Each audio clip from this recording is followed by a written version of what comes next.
Le morning, les GG, tout sur les dessus de l'actu. Les grandes gueules. Parler beaucoup, manger l'argent, voyager beaucoup seulement. Mais travailler beaucoup, créer des choses, emploi des jeunes, non, non, non. Les dirigeants africains, les dirigeants sont comme ça. Les grandes gueules.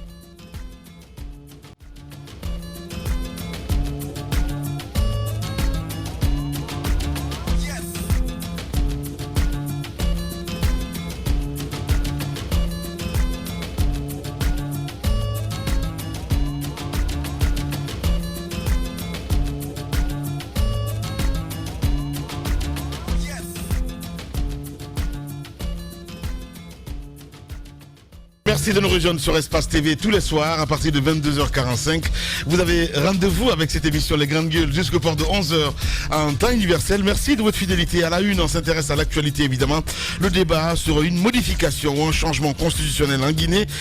Alors qu'acteurs politiques de l'opposition, acteurs de la société civile, artistes engagés dans leur écrasante majorité prennent position clairement contre toute manœuvre destinée donc à servir un tel agenda.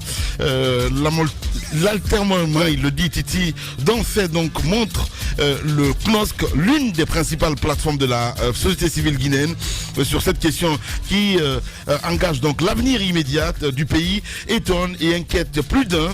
Il faut le rappeler dans une déclaration rendue publique qui, mardi, les responsables de cette organisation indiquaient que l'heure n'est pas à un positionnement pour ou un contre à un tel débat. Donc on essaie de comprendre ce matin qu'est-ce qui justifie cette posture, qu'attend le CNOSC pour prendre donc position dans ce débat. Vous le voyez à l'écran, grand oral à suivre ce matin, docteur Dansa Kourouma, il faut le dire, il est le président du CNOSC, entendez, Conseil national des organisations de la société civile guinéenne. Regardez ces images, mesdames et messieurs, et ça s'est passé il y a une semaine du côté de Koweït, la Guinée qui célèbre donc un de ses fils prodiges, Adama Sano, récent vainqueur donc d'un concours international de mémorisation du Saint-Coran, un concours auquel 185 pays ont pris part au Koweït et qui s'est achevé donc par le sacre du jeune Guinéen qui aura bientôt donc ses 12 ans, je dis bien oui, bientôt ses 12 ans.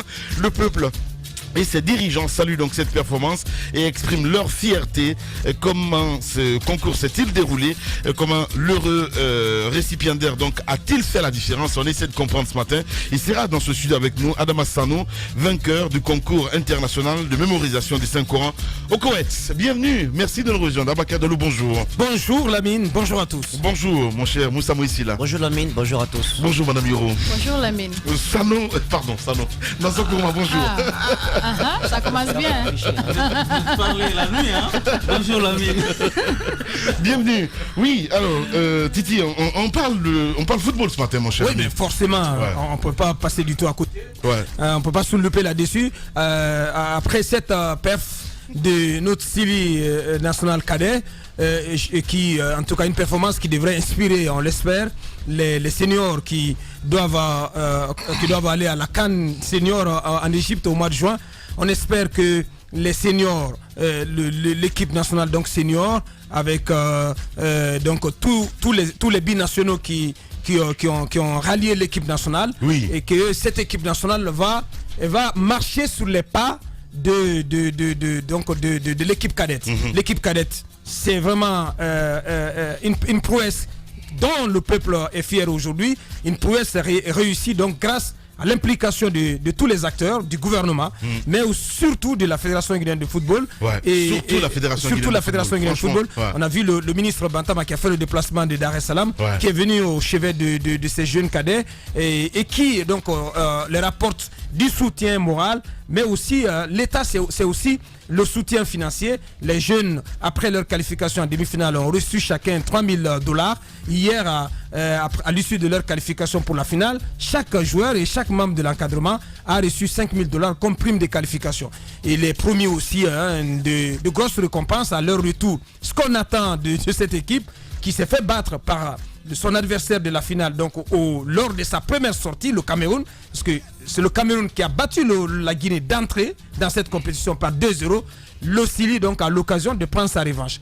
Ceux qui ont observé cette rencontre ont pu constater que le Cameroun n'avait pas un ascendant net sur l'équipe guinéenne. Oui. Et l'équipe guinéenne, pour ma part même, a pêché par une sorte de complexe de supériorité, parce qu'au plan technique, c'est nettement la meilleure équipe. Elle a dû se laisser aller un peu par ce complexe de supériorité et finalement, le Cameroun l'a dominé.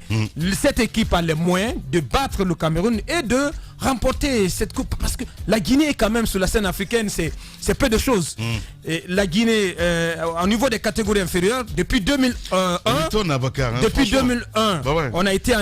on était qualifié pour une finale. Malheureusement, on n'a pas pu la jouer. Et on se rappelle, le ministre Kader Sangari, le ministre des Sports à l'époque, avait fait dissoudre la Fédération guinéenne de football, et ce qui avait valu une suspension à notre pays. On n'avait pas pu jouer cette finale, c'était aux Seychelles en 2001. Donc 17 ans après, la Guinée se retrouve en finale, et toutes nos bénédictions accompagnent cette jeune équipe qui a tout le soutien du peuple de Guinée. Il faut nous offrir cette coupe le dimanche face au Cameroun. Les grandes gueules. Je vais pas être long, seulement pour dire que... Il a bien déroulé. On n'est pas parlé encore. Voilà. Quand même, si vous faites un peu... Les grandes gueules. C'est pas, c'est quand même, faut arrêter. Mais quand même, Titi, il connaît son sujet, mon cher ami. Arrêtez, s'il vous plaît. Après, c'est pas sportif. Qu'est-ce que vous croyez? Quand il passe, tu n'as rien à dire. Rien, pas du tout, c'est pas vrai. C'est pas vrai. Vous savez que j'ai quelque chose à dire. Mon cher. Lamine, moi je ne tombe pas comme ça dans la fatalité. Voilà, j'ai toujours quelque chose à dire. Oui, toujours. Il y a c'est bien, mais Bantamasso, justement. Bantamasso. Oui. Je pense que c'est un ministre. Ouais. Je pense, il faut lui rappeler à chaque fois qu'il n'est pas le ministre du football. Ouais. C'est important de lui rappeler cela. Parce que vous avez vu avec quelle précipitation il s'est rendu du côté de la Tanzanie. Vous avez vu avec quelle précipitation. Parce que ça augurait de bonnes choses. Il fallait donc qu'il soit des grandes gueules. Il fallait qu'il montre à ces jeunes et au peuple de Guinée que oui, j'ai aussi le ministre des Sports. Donc je viens vous encourager tout cela. Ceux qui étaient là, qui batallaient dès le début.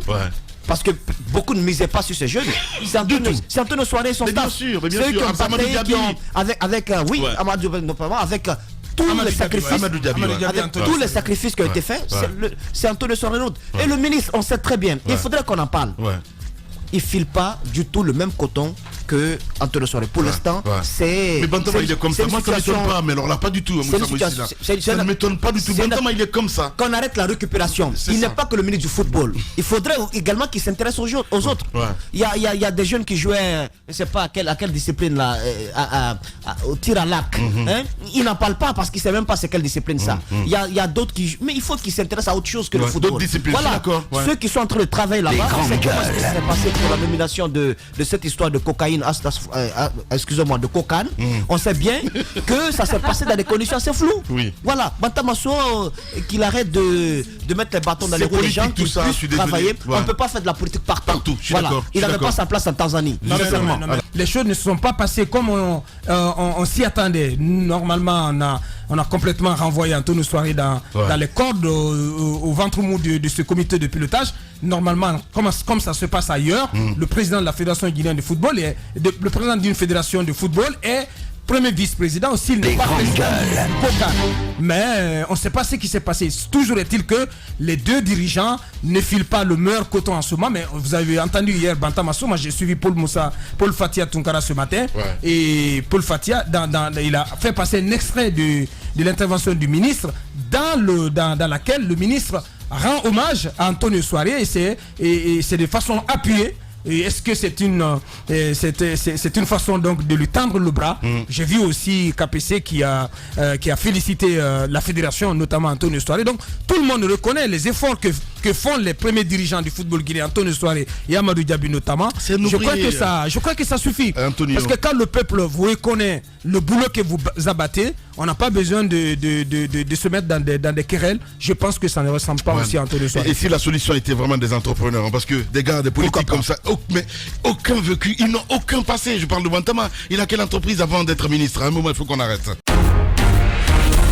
Véritable success story de la radio Espace Guinée, les grandes gueules, détentrices des meilleurs scores radio en Guinée, de la meilleure émission talk show, a donné le créneau horaire du départ au bureau et du retour à la maison, récoltant depuis des années consécutives le titre d'émission la plus écoutée en Guinée, toutes catégories confondues.